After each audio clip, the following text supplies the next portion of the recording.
All right, well, the school year just now getting underway for hundreds of thousands of students across our area, but parents may see some changes when it comes to those required vaccinations. Yeah, President Trump signed an executive order Monday laying out the number of new recommendations for childhood vaccines. And KHOU11's Trayson Bragg joins us from the Med Center to break all of it down. Okay, Trayson, what can you tell us?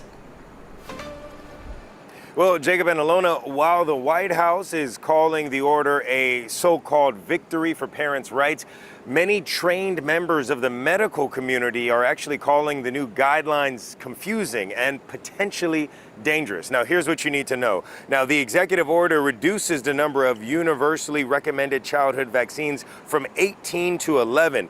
But that's not all. It also tells states to separate the measles, mumps, and rubella vaccine into 3 different single disease shots rather than the current MMR vaccine. And it advises states to administer the immunizations at separate appointments when possible. Now, during the announcement, Trump went on to actually go a step further, even suggesting a link between the number and timing of vaccines and increased levels of autism, something medical professionals call completely unfounded and dangerous.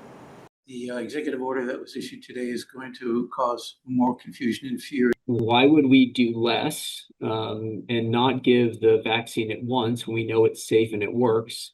The downside of a recommendation to split them is that it'll make people fearful so that they won't get the vaccine at all.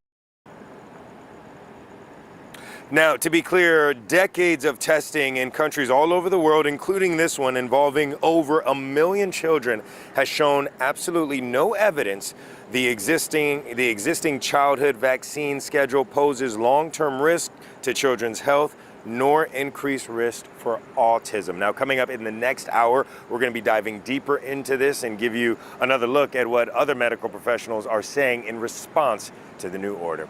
Reporting live in the Medical Center, I'm Trayson Bragg, KHOU 11 News. Okay, all right, Trayson, thank you.